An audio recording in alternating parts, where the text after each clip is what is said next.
Hello दोस्तों, स्वागत है आपका एक नई वीडियो में। तो आज की वीडियो में हम कंप्यूटर फंडामेंटल से बनने वाले टॉप एमसीक्यू को लेकर के आए हुए हैं, जो कि बेल्ट्रॉन के एग्जाम के लिए बहुत ही इंपॉर्टेंट है। तो वीडियो को बिना स्किप किए आप अंत तक जरूर देखें, ताकि आप किसी भी इंपॉर्टेंट क्वेश्चन को मिस नहीं करें। साथ में हम प्रत्येक क्वेश्चन के सभी ऑप्शन को एक्सप्लेन करने वाले हैं, तो वीडियो थोड़ी लंबी हो जाएगी, तो आप वीडियो को स्किप नहीं करें और ना ही वीडियो को छोड़कर जाएं, क्योंकि यह वीडियो जो है आपके बेल्ट्रॉन के एग्जाम के लिए काफी हेल्पफुल साबित होने वाली है। तो आइए वीडियो को शुरू करते हैं। और वीडियो शुरू करने से पहले अगर आप चैनल पर नए हैं तो चैनल को सब्सक्राइब करके बेल आइकन को प्रेस जरूर कर दीजिए, ताकि आने वाले वीडियो के नोटिफिकेशन आपको मिलते रहे। तो आइए वीडियो को शुरू करते हैं। क्वेश्चन नंबर 1 है हमारा, कंप्यूटर का मस्तिष्क है ए ALU, B memory, C CPU या D कंट्रोल यूनिट। तो हमारा सही उत्तर हो जाएगा option number C CPU। CPU को कंप्यूटर का मस्तिष्क कहा जाता है। वहीं ALU का पूरा नाम होता है अर्थमेटिक लॉजिक यूनिट और CPU का पूरा नाम होता है central processing unit. Question number 2, मुख्य मेमोरी के दो प्रकार डैश हैं, A primary and secondary, B random and sequential, C ROM and RAM और D all of the above है। तो सबसे पहले हम ऑप्शन को देख लेते हैं। तो यहाँ पे ए नंबर ऑप्शन हमारा कर रहा है प्राइमरी एंड सेकेंडरी। तो ये कंप्यूटर के मुख्य मेमोरी के प्रकार नहीं है, बल्कि कंप्यूटर मेमोरी के प्रकार हैं। मेमोरी दो प्रकार के होते हैं, पहला होता है प्राइमरी मेमोरी और दूसरा होता है सेकेंडरी मेमोरी। इसलिए ऑप्शन नंबर ए जो है हमारा सही नहीं होगा। ऑप्शन नंबर बी कह रहा है रैंडम एंड सीक्वेंशियल। ये भी हमारा सेकेंडरी मेमोरी का प्रकार है, जो कि हमारा रैंडम एंड सीक्वेंशियल होता है, ये सेकेंडरी मेमोरी होता है। तो ये ऑप्शन नंबर बी भी सही नहीं होगा। ऑप्शन नंबर सी है रोम एंड रैम। ये दोनों जो है प्राइमरी मेमोरी होते हैं और मुख्य मेमोरी के दो प्रकार यही हैं, रोम एंड रैम। इसलिए ऑप्शन नंबर सी जो है हमारा सही उत्तर हो जाएगा। क्वेश्चन नंबर 3, कंप्यूटर न थकने वाला न बोर होने वाला डिवाइस है, अतः इसे कहते हैं A accuracy, B reliability, C diligence या डी वर्सेटिलिटी। तो हमारा सही उत्तर हो जाएगा option number C diligence. Diligence जो है इससे मतलब कि यह थकता नहीं है और ना ही कभी बोर होता है, इस तरह का यह डिवाइस है। वहीं एक्यूरेसी का मतलब होता है शुद्धता। तो कंप्यूटर जो है वो पूरी शुद्धता के साथ काम करता है, इसे कभी भी कोई गलती नहीं होती है। क्वेश्चन नंबर 4, इंटीग्रेटेड सर्किट का संबंध कंप्यूटर की किस पीढ़ी से है? आईसी, इंटीग्रेटेड सर्किट का संबंध कंप्यूटर की किस पीढ़ी से, यानी कि कौन सी पीढ़ी में, किस जनरेशन में आईसी का इस्तेमाल किया गया था? A first generation, B second generation, C third generation या डी फोर्थ जनरेशन। तो सबसे पहले हम सभी जनरेशन में उपयोग की गई टेक्नोलॉजी को देख लेते हैं। तो फर्स्ट जनरेशन में वैक्यूम ट्यूब का इस्तेमाल किया गया था। वहीं सेकेंड जनरेशन में ट्रांजिस्टर का इस्तेमाल किया गया था। उसके बाद आता है हमारा थर्ड जनरेशन। तो थर्ड जनरेशन में ही आईसी का इस्तेमाल किया गया था, इसीलिए ऑप्शन नंबर सी जो है हमारा सही उत्तर हो जाएगा थर्ड जनरेशन। वहीं फोर्थ जनरेशन में LSI और VLSI का इस्तेमाल किया गया था। तो ये हमारे 4 जनरेशन है, 4 जनरेशन में उपयोग किए गए टेक्नोलॉजी को यहाँ पे हमने आपको एक्सप्लेन कर दिया है। क्वेश्चन नंबर 5, एक हाइब्रिड कंप्यूटर है। A resembles digital computer, resembles analogue computer, resembles both a digital and analogue computer और D none of the above है। तो हमारा सही उत्तर हो जाएगा ऑप्शन नंबर सी, क्योंकि हाइब्रिड कंप्यूटर जो है वह डिजिटल कंप्यूटर और एनालॉग कंप्यूटर का मिला हुआ रूप होता है हाइब्रिड कंप्यूटर। तो ऑप्शन नंबर सी जो है हमारा सही उत्तर हो जाएगा। क्वेश्चन नंबर 6, कंप्यूटर का ALU डैश से आने वाली कमांड की प्रतिक्रिया देता है। A primary memory, B control section, C external memory और डी कैश मेमोरी। तो कंप्यूटर का जो ALU है अर्थमेटिक लॉजिक यूनिट जो है, यह कंप्यूटर से कहां से आने वाले कमांड की प्रतिक्रिया देता है? तो यह जो है प्राइमरी मेमोरी से आने वाले कमांड की प्रतिक्रिया देता है। तो ऑप्शन नंबर ए जो है हमारा सही उत्तर हो जाएगा। क्वेश्चन नंबर 7, लोग साधारणतः डैश को कंप्यूटर का दिमाग कहते हैं। तो ये तो सबको पता है कि कंप्यूटर का दिमाग यानी कि ब्रेन ऑफ कंप्यूटर किसे कहा जाता है। तो आप इसका उत्तर जो है हमें कमेंट करके जरूर बताएं कि इसका सही उत्तर क्या होगा। क्वेश्चन नंबर 8 है, प्रथम पीढ़ी के कंप्यूटर का मुख्य भाग डैश था।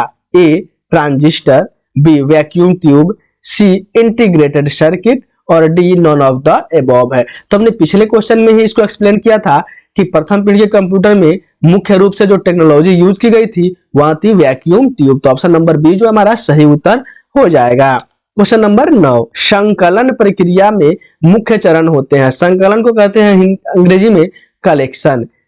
संकलन को कलेक्शन के नाम से भी जाना जाता है। ए में feasibility study, system design and testing, B implementation and documentation, C lexical analysis, syntax analysis and code generation और डी नॉन ऑफ एबव है। तो हमारा सही उत्तर हो जाएगा इसमें ऑप्शन नंबर सी जो है lexical analysis, syntax analysis and code generation. Question number 10, निम्न में से कौन सी आईसी तीसरी पीढ़ी के कंप्यूटर में प्रयुक्त हुई थी। ए एसएसआई, बी एमएसआई या सी एलएसआई, ऑप्शन नंबर या D both A and B. तो हमारा सही उत्तर हो जाएगा option number D both A and B. SSI and MSI जो है ये तीसरी पीढ़ी के कंप्यूटर में इस्तेमाल किए गए थे। Small scale integration and middle scale integration. Question number 11, प्रथम पीढ़ी के कंप्यूटर में प्रयोग होने वाला मुख्य इलेक्ट्रॉनिक भाग डैश था। A transistor, B vacuum tube, C integrated circuit और D none of the above. तो सही उत्तर हो जाएगा हमारा option number B, vacuum tube जो है वो प्रथम पीढ़ी के कंप्यूटर में इस्तेमाल किया गया था मुख्य रूप से। क्वेश्चन नंबर 12, निम्न में से कौन सी संग्रहण डिवाइस डेटा अधिकतम मात्रा संग्रहित कर सकती है। संग्रहण डिवाइस यानी कि स्टोरेज डिवाइस, संग्रहण को अंग्रेजी में कहते हैं स्टोरेज। स्टोरेज डिवाइस कौन सी है जो ज्यादा मात्रा में डेटा को स्टोर कर सकती है। ए में floppy disk, B hard disk, C compact disk या डी मैग्नेटिक ऑप्टिक डिस्क। तो सही उत्तर हो जाएगा हमारा हार्ड डिस्क। हार्ड डिस्क जो है इन चारों में सबसे ज्यादा मात्रा में डेटा को स्टोर कर सकती है। सीडी का शॉर्ट नेम होता है, सीडी का फुल नेम होता है compact disc, CD. Question number 13, micro processor memory और माइक्रो कंप्यूटर के अन्य भागों को जोड़ने वाले भौतिक कनेक्शन कहलाते हैं। A path, B address bus, C root या D all of the above है। तो हमारा सही उत्तर हो जाएगा, यहां कह रहा है क्वेश्चन माइक्रो प्रोसेसर मेमोरी और माइक्रो कंप्यूटर के अन्य भागों को आपस में जोड़ने वाले कनेक्शन को कहते हैं। तो ये हमारा सही उत्तर हो जाएगा पाथ है। ए ऑप्शन नंबर ये जो है ये पाथ हो जाएगा। क्वेश्चन नंबर 14, अधिक डेंसिटी वाला डबल साइडेड फ्लॉपी डिस्क की संग्रहण क्षमता डैश होती है। तो हमारा सही उत्तर हो जाएगा option number B 1.44। Option number D हमारा सही उत्तर होगा 1.44 MB।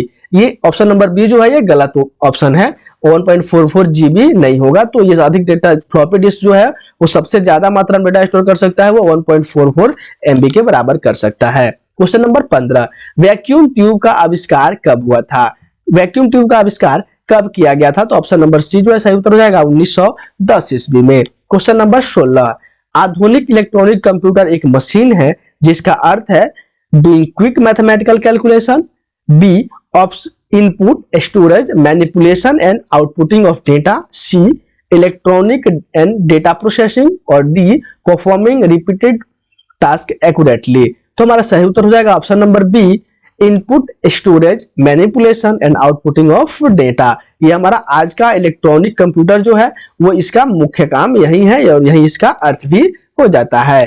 क्वेश्चन नंबर 17, निम्न में से कौन प्रक्रिया नहीं है। प्रक्रिया यानी कि प्रोसेसिंग, प्रोसेस कौन नहीं है। ए अरेंजिंग, बी मैनिपुलेटिंग, सी कैलकुलेटिंग और डी गैदरिंग। इनमें से कौन सी प्रक्रिया नहीं है यानी कि एक प्रोसेसिंग प्रक्रिया नहीं है। तो इसमें हमारा सही उत्तर हो जाएगा ऑप्शन नंबर डी जो है गैदरिंग। गैदरिंग यानी कि प्राप्त करना जो है वो एक प्रोसेसिंग प्रक्रिया नहीं है। क्वेश्चन नंबर 18, डिजिटल कंप्यूटर मुख्यतः डैश में विकसित हुआ। यूएसएसआर, बी में जापान, सी यूएसए और डी यूके। तो सही उत्तर हो जाएगा हमारा USA, United states of America में डिजिटल कंप्यूटर का विकास सबसे पहले हुआ था। क्वेश्चन नंबर 19, एक तर्कसंगत अनुक्रम में डेटा की व्यवस्था को क्या कहते हैं। ए सॉर्टिंग, बी क्लासिफाइंग, सी रिप्रोड्यूसिंग और डी समराइजिंग। तो सही उत्तर हो जाएगा हमारा ऑप्शन नंबर ए सॉर्टिंग, यानी कि डेटा को व्यवस्थित करना, सजाना सॉर्टिंग के नाम से जाना जाता है। क्वेश्चन नंबर 20, किसी कंप्यूटर में के सीपीयू में तार्किक इकाई की क्या जिम्मेदारी है? तार्किक का मतलब होता है लॉजिक। लॉजिक तार्किक को अंग्रेजी में कहते हैं। A to produce result, B to compare number, C to control flow of information, या D to do maths work. तो हमारा सही उत्तर हो जाएगा लॉजिकल यूनिट का काम होता है दो डेटा को आपस में कंपेयर करना। तो ऑप्शन नंबर बी जो है सही उत्तर हो जाएगा। जैसे 2 और 4 में बड़ा कौन है? तो 4 बड़ा है, तो ये काम जो करता है बड़ा या छोटा निकालने वाला, या जो है लॉजिकल यूनिट करता है। तो कंपेयर करने का काम जो है लॉजिक यूनिट का होता है। क्वेश्चन नंबर 21, अबेकस प्रथम डैश था। अबेकस प्रथम फर्स्ट क्या था? तो इलेक्ट्रॉनिक कंप्यूटर था, बी में मैकेनिकल कंप्यूटर था, सी में इलेक्ट्रॉनिक कैलकुलेटर था, या डी में मैकेनिकल कैलकुलेटर था। तो सही उत्तर हो जाएगा हमारा ऑप्शन नंबर डी, यह मैकेनिकल कैलकुलेटर था अबेकस। क्वेश्चन नंबर 22, यदि कंप्यूटर में एक रैम में 16 बिट्स पता निर्दिष्ट करने के लिए उपयोग किए जाते हैं तो पते की संख्या होगी।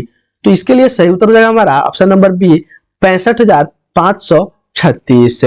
क्वेश्चन नंबर 23, निर्देश और मेमोरी एड्रेस डैश के द्वारा प्रदर्शित किए जाते हैं? Character code, B binary code, C binary word, और डी पैरिटी बिट। तो हमारा सही उत्तर हो जाएगा option number B binary code के द्वारा प्रदर्शित किए जाते हैं। क्वेश्चन नंबर 24, चिप्स के निर्माण में मुख्यतः किसका उपयोग होता है? चिप्स यानी कि मेमोरी वगैरह जो बनते हैं उनका इस्तेमाल, किसका इस्तेमाल करके उन्हें बनाया जाता है? तो ए में बस का, B control unit, C semiconductors, या D A and B only. तो हमारा सही उत्तर हो जाएगा option number C semiconductors. Semiconductor का उपयोग करके चिप्स का इस्तेमाल किया जाता है, और मुख्य रूप से चिप्स का इस्तेमाल किया जाता है, सिलिकॉन सेमीकंडक्टर का इस्तेमाल किया जाता है।